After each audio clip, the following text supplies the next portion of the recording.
Introduce laws next week to enable the government to send asylum seekers abroad for processing as she opens talks with Denmark over sharing a centre in Rwanda, Central Africa.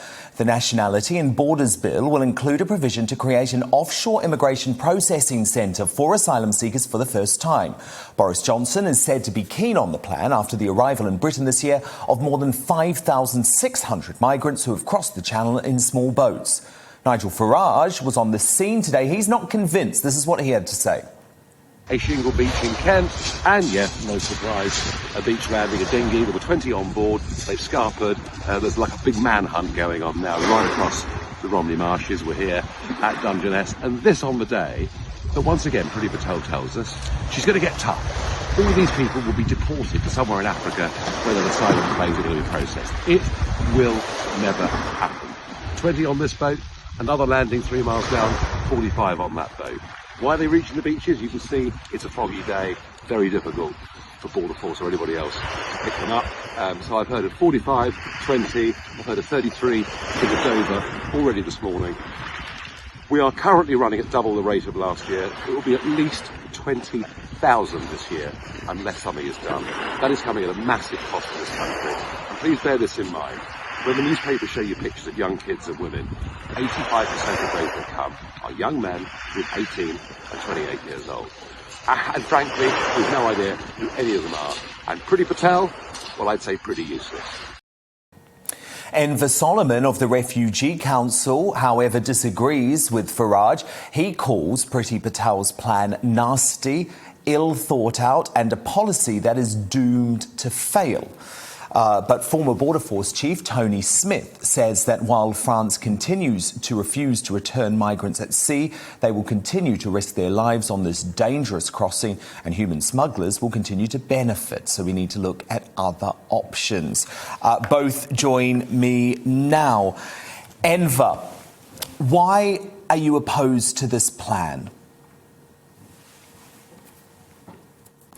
Well, we accept that people coming across the Channel on boats are a challenge to this government and that the government has a commitment to want to take back control of its borders.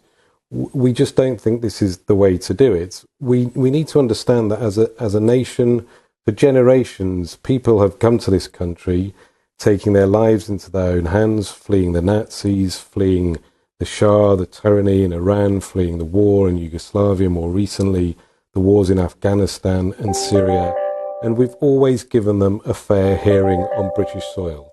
And if they need protection, if they need to be given safety in the UK, we has always done that. And we must continue to do that. We must continue to treat people humanely and give them protection when they are fleeing war and persecution. Refugees exist in this country today, contributing to our communities. If you look at just at the NHS and the fight against COVID and the pandemic, there have been so many doctors, nurses, care workers, auxiliaries who have come here as refugees. And we need to continue to welcome those who need our protection. Tony Smith, what's your view on the plan? So this is the government's opportunity to legislate now, to put into law, into UK law, their policy to take back control of our borders. We know the migrant issue on the English Channel is a significant problem for them. It is largely or significantly international organised crime. The smugglers have no regard for life or limb. They're in it for the money. And I'm afraid that it continues unchecked in this way. The supply chain continues to flow, and that's why the numbers are going up, because more people are being encouraged to try this route, and very few are ultimately being returned, either to France or at the end of their application to the homeland. So I think the government is now putting into legislation a range of measures. This one, the potential for offshore processing, also for treating people arriving from safe third countries or passing through safe differently from others, are very radical new policies, but they will, I think, impact upon international law, and it'll be much, much more difficult to implement these things when it comes down to the practical operation of how to deal with this particular problem of migrant smuggling across the English Channel.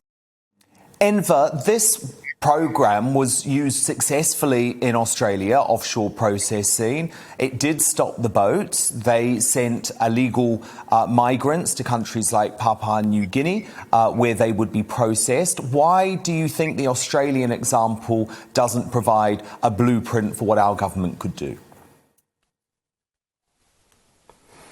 Well, I'm not sure the Australian example did work. It depends who you talk to. If you look at the work that's been done there to document the impact of offshore processing on the mental health, the well-being of very traumatised torture victims, for example, who were seeking safety in Australia, it resulted in them self-harming, attempting suicide.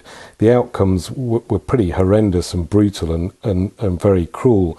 You know, the last time we tried to offshore people was centuries ago, when we were sending prisoners to be held in gulags overseas. We have a proud tradition in this country of upholding principles of fairness, of humanity and compassion. We are seen as a global leader in challenging those who violate human rights.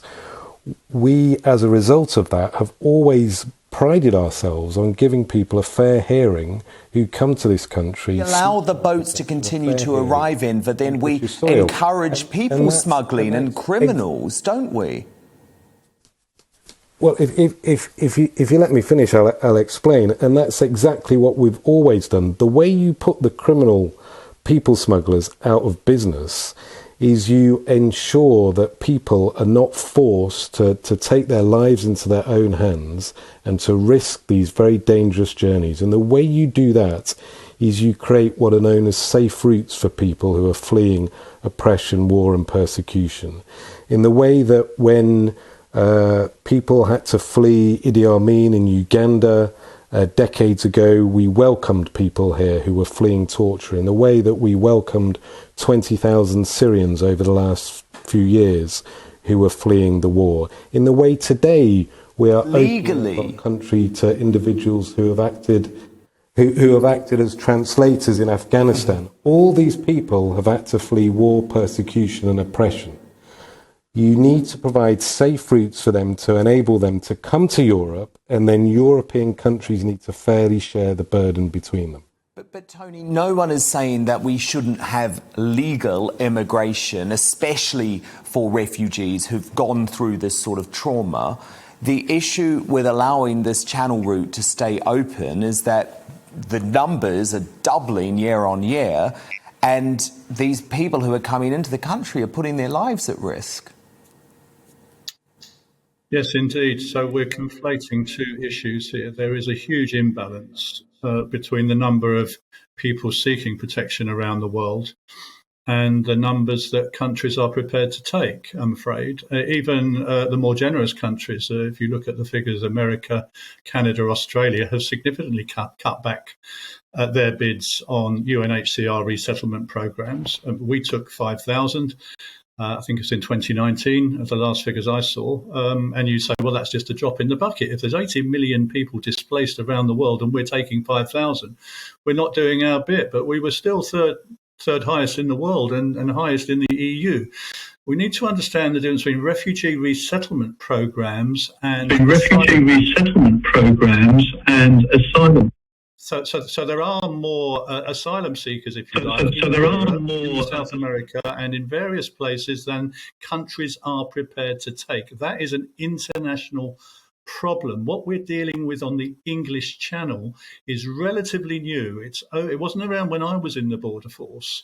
It's happened because we've adopted a policy to interdict people on the French side. We've invested a lot of money in the port of Calais. We have our own border force teams operating with the French authorities to prevent human smuggling and to stop people penetrating through the ports of entry.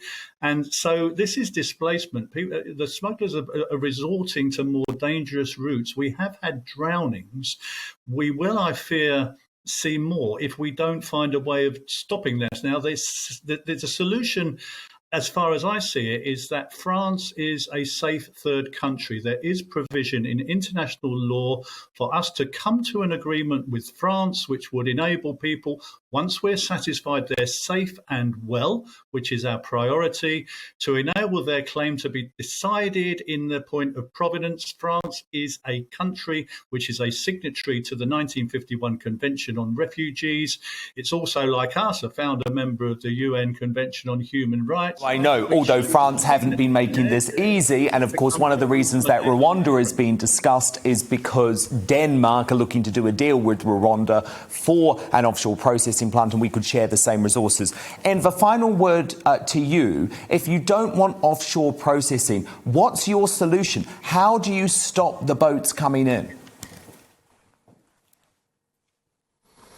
Well, my solution is for us to do what we've always done, which is to allow people who are fleeing war, oppression and persecution to come to this country, to have a fair hearing, and if they're in need of protection, for us to give them safety and to enable them to integrate and contribute to this country.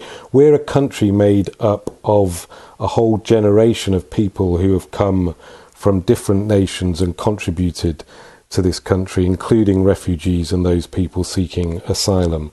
They've gone on to keep us safe during this pandemic.